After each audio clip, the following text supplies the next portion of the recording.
This is Marianne Martindale from the Alliance for a Better Utah, and welcome to this week's Better Utah Beat.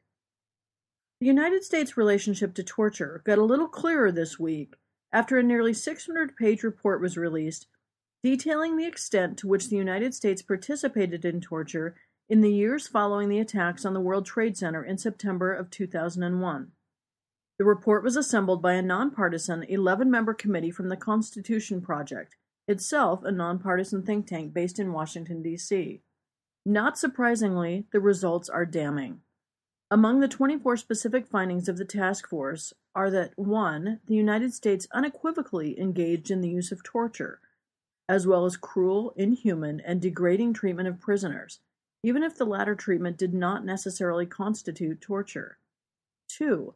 Senior U.S. officials are ultimately responsible for any use of torture in the United States by either directly sanctioning the use of torture or by doing nothing to stop the use of torture. 3.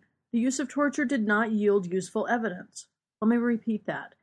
The use of torture did not yield useful evidence. And 4. The use of secret prisons and arbitrary detainment violates the United States international legal obligation. Alliance for a Better Utah board member David Irvine was one of the 11 members of the task force. Irvine, a former Utah state legislator, retired from the Army in 2002 as a brigadier general. Previously, he was on the faculty of the 6th Army Intelligence School, where he taught courses on military law and counterintelligence. Since 2005, Irvine has been involved with a group of retired admirals and generals who advocate against the use of torture. For the last 2 years, Irvine has worked with the Constitution Project to write this recent report. In an op-ed in the Salt Lake Tribune over the weekend, Irvine frankly discussed the use of torture. Quote, "Yes, we brutally tortured a whole lot of people. Yes, torture was approved at the very highest levels of our government. Yes, it was illegal. Yes, no one above flunky level has been accountable for any of it. Yes, torture appears not to have produced intelligence that saved lives. Yes, we at times tortured the wrong people. Yes, we do not care. And yes, torture can never be justified, period." As Irvine suggests, torture is about more than practical information gathering. In other words, even if actionable data had been extracted from any persons tortured, torture would still be wrong. To restate Irvine's assertion, torture can never be justified, period. We agree with Irvine in the report. The use of torture is inimical to the principles that a democratic society is founded upon. Primary among those principles is the use of communication and debate to arrive at decisions. The noted academic Elaine Scarry argued in her well-received book The Body and Pain that torture disfigures not only the victim's world, but the torturer's world as well. This occurs because the aim of torture is to produce pain, and pain, being non-linguistic by its very nature, cannot be empirically communicated to another human being. In other words, the experience of pain cannot be shared. It is totally relative to the person experiencing that pain. But democracies rely almost exclusively on our ability to communicate our experiences with one another.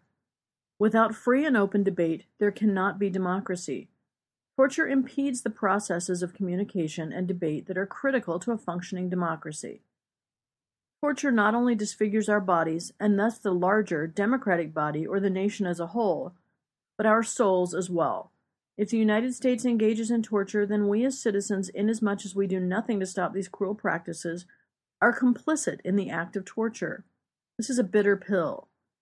However, accepting that torture is my problem and your problem is the only way for us to ensure its practice does not resume.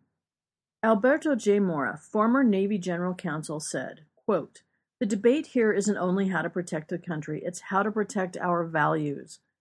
If cruelty is no longer declared unlawful, but instead is applied as a matter of policy, it alters the fundamental relationship of man to government.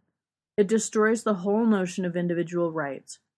The Constitution recognizes that man has an inherent right not bestowed by the state or laws to personal dignity, including the right to be free of cruelty. It applies to all human beings, not just Americans, even those designated as unlawful enemy combatants. If you make this exception, the whole Constitution crumbles." End quote. And finally, from President Obama, quote, We must adhere to our values as diligently as we protect our safety, with no exceptions." End quote. Until next week, this is Marianne Martindale with the Alliance for a Better Utah with this week's edition of the Better Utah Beat. Have a great week, and remember, together we can make a better Utah. For more information, visit betterutah.org.